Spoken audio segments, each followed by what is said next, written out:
I still remember when Lyle first said he didn't want me to go on the trip. It was a Thursday night.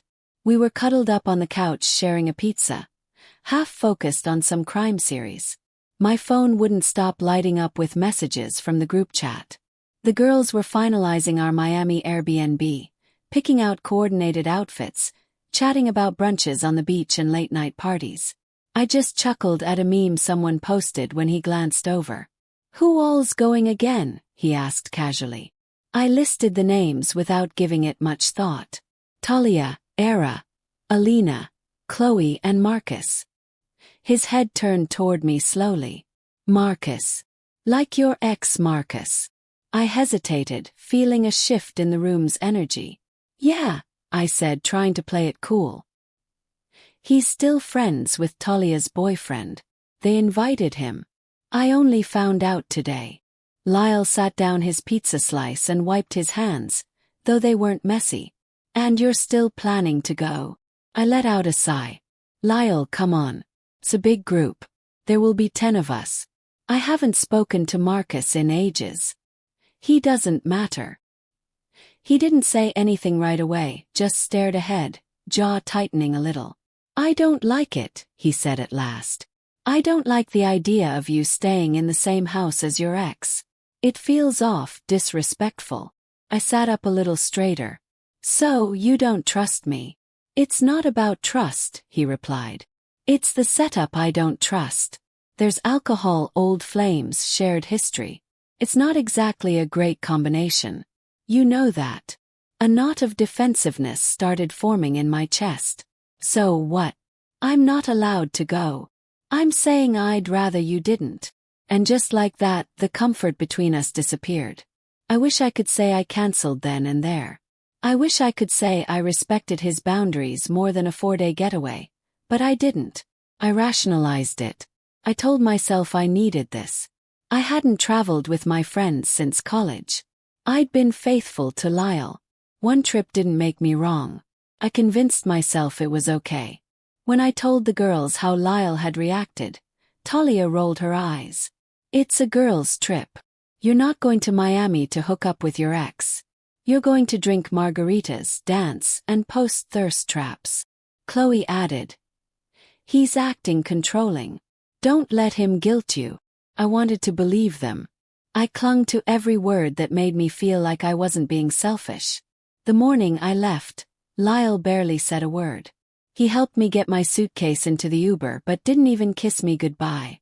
"Just be safe," he said, his voice distant. "I will," I whispered, though it didn't feel real. As the driver pulled away, I looked back through the window. Lyle stood there, hands buried in his hoodie pockets, face unreadable. I should have felt more conflicted, more torn. Back then, all I could feel was freedom. I was running from routine, running from responsibility. And for the first 2 days, it felt just like I imagined. Mimosas, sunburns, tipsy karaoke nights, late-night snack missions. Marcus was barely around, but by the 3rd night, things shifted. We were all getting ready to head out. That beautiful chaos when 6 people battle for a single mirror. Music blasted. Clothes flew from open suitcases, the air thick with clouds of perfume. I stepped out of the shower, towel wrapped around me, and caught sight of Marcus chatting with one of the guys in the hallway. He looked good. I hated that I noticed, but I did. His beard seemed fuller, his shoulders broader than I remembered. He glanced my way, our eyes locked briefly. He offered a small smile, the kind that tugged at old buried feelings. I returned a polite nod and slipped into the room to get dressed. But something flickered inside me, something I hadn't expected to feel. That night, after hours of dancing and one too many tequila shots, a few of us returned early while the rest stayed out. The Airbnb was hushed. I was buzzed. Marcus was out on the balcony, cigarette in hand. Without thinking, I joined him. He passed me the last of his drink. We sat in silence, just watching the traffic down below. "You look nice," he said eventually. I let out an awkward laugh. "You always say that." "Because it's always true." I rolled my eyes but didn't pull away. "You and Lyle serious?" he asked. Yeah, over a year now. He gave a small nod. He's lucky. I looked down at my hands, my heart beating louder than I wanted it to. Don't do that, I murmured. Do what? Say things you know you shouldn't. You know I have a boyfriend. He leaned back slightly. I'm not trying to mess anything up. I'm just being honest. Then silence. A long, risky kind of silence. He reached for my hand and I didn't stop him. One kiss. That's the story I told myself. Just one impulsive, alcohol-fueled kiss on a balcony with someone I hadn't truly thought of in years.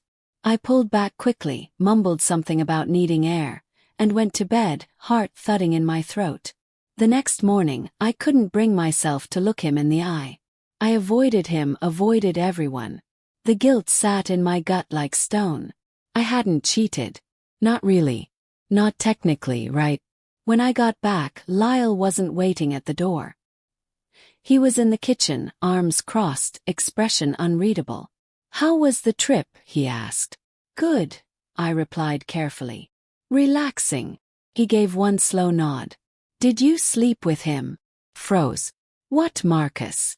Did you sleep with him? No, I said sharply. Of course not. He stared at me, his face hard to read. Did you kiss him? My throat went dry. I said nothing. And that silence, it said it all. Lyle left that night. No shouting, no accusations, just a quiet kind of heartbreak. Thick, heavy, and devastating. I called him the next day and the next.